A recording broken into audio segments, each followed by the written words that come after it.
আমাৰ প্ৰস্তুতি প্ৰায় সম্পূৰ্ণ হোৱাৰ পথত আৰু আমাৰ মুখ্য অতিথি দেশৰ সন্মানীয় প্ৰধানমন্ত্ৰী আজি নিশাই গুৱাহাটী পাবহি। মাননীয় ৰক্ষা মন্ত্ৰী, মাননীয় গৃহমন্ত্ৰী, ৰাষ্ট্ৰীয় সভাপতি মহোদয় প্ৰমুখ্যে বিভিন্ন ৰাজ্যৰ মুখ্যমন্ত্ৰী, উপমুখ্যমন্ত্ৰী, কেন্দ্ৰীয় কেবিনেট মন্ত্ৰী সমন্বিতে আমাৰ আমন্ত্ৰিত প্ৰায় সকলো আজিয়ে আহি গুৱাহাটীত উপস্থিত হ'ব।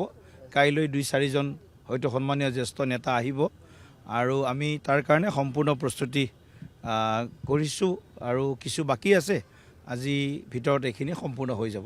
এই চাওক, এইটো চৰকাৰী কাৰ্যক্ৰমৰ কাৰণে চৰকাৰে আমাৰ আধ্যাত্মিক গুৰু, বিভিন্ন ক্ষেত্ৰত নেতৃত্ব দিয়া বিশিষ্ট যিসকল নেতা, তাৰ লগত উদ্যোগ জগতৰ বিশিষ্ট ব্যক্তিসকল বা উদ্যোগপতিসকল আৰু তাৰ লগত অৰ্থনীতিবিদৰ পৰা আৰম্ভ কৰি বিভিন্ন ক্ষেত্ৰত নেতৃত্ব দিয়া তেনেকুৱা দেশৰ বচা কিছু ব্যক্তিক নিমন্ত্ৰণ কৰা হৈছে।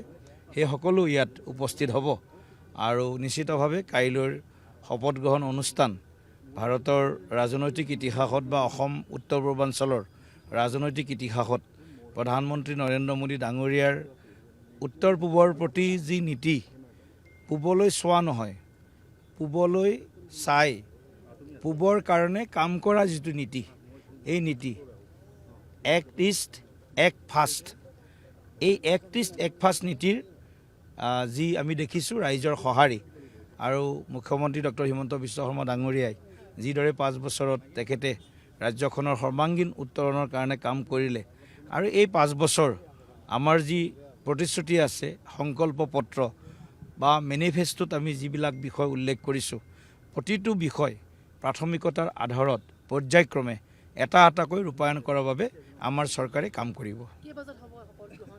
11:40 বজাত শপত গ্ৰহণ অনুষ্ঠান অনুষ্ঠিত হ'ব।